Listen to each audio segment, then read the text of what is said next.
అప్పుడే నేను దోబీ ఘాట్లు కట్టింది అప్పుడే ఆ పైపులు కూడా పెట్టి నీళ్ళు ఇచ్చి అన్నీ చేసాం. ఆ తర్వాత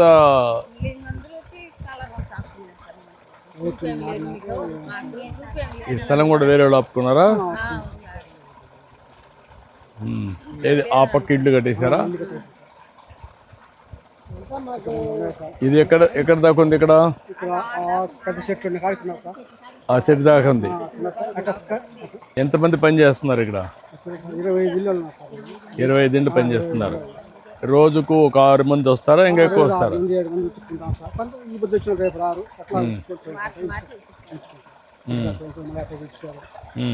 ఇక్కడ దీనికే కడతారా? దీనికే కడతారు. కాంపౌండ్ ఒకటి, ఇంకా షెడ్ ఒకటి కావాలా? ఏది ఐరన్ చేసుకోవడానికి? వాన వచ్చినప్పుడు తడిచిపోవడం. మళ్ళా ఎట్లా మీరందరూ మోసుకొని వస్తారా బట్టలు? మోసుకొని వస్తారు. బండ్లు ఏ బండ్లు ఉన్నాయి? ఏ టైప్ బండ్లు?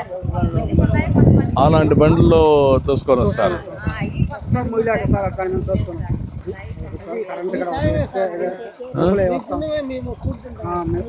అంటే దీన్ని ఎట్లా ఒకప్పుడు చేసాం మనం, దీన్ని ఇంకా కొంచెం ఆధునీకరణ చేసి మీ కష్టాలు తగ్గించి మీ ఆదాయం పెంచాలి కదా.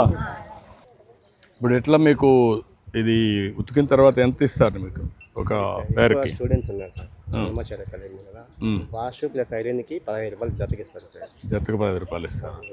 మొత్తం ఎన్ని చేస్తున్నారు మీరు ఆ స్కూల్ ఇవి? అంతే ఏం లేదు సార్, బొంకు పెట్టుకున్నాను సార్, అక్కడికి తెచ్చేస్తారు వాళ్ళు. చిన్న షాప్ లాగా పెట్టుకున్నాను సార్, రోడ్డు మీద బొంకు చిన్నది వెహికల్ది, వాటికి వాళ్ళు తీసుకొస్తారు. నేను కొన్ని రూములకి తెచ్చుకున్నాను సార్. నెలకి ఎన్ని బట్టలు తెచ్చుకోగలుగుతారు? నెలకంటే కదా సార్, రోజుకి ఒక 40 జతలు అలా ఐరన్ చేయగలుగుతాం. 40 వస్తాయి. 40 చేస్తాం. 40 జతలు. ఎంత ఆదాయం వస్తుంది 40 చేస్తే? 600 అవుతుంది సార్. 600 రోజుకి 30 రోజులు. అలాగే నాకు బొగ్గులు ప్యాకెట్ 500 రూపాయలు సార్, 35 కిలోలు వస్తుంది. 500 దాని సరిపోతుంది. మండపల్లని 20 కిలోమీటర్లు దాంట్లో ఒక 30% వరకు చిన్న చిన్న తీగ ఉంటాయి, అవి వేస్ట్ అయిపోతాయి. ఇప్పుడు మీకు లాభం రావాలంటే ఏం చేయాలనుకుంటున్నారు? నువ్వేం చదువుకున్నావు? నేను డిగ్రీ చదువుకున్నాను. డిగ్రీ చేసావు. నువ్వమ్మా? నేనేం చదవలేదు.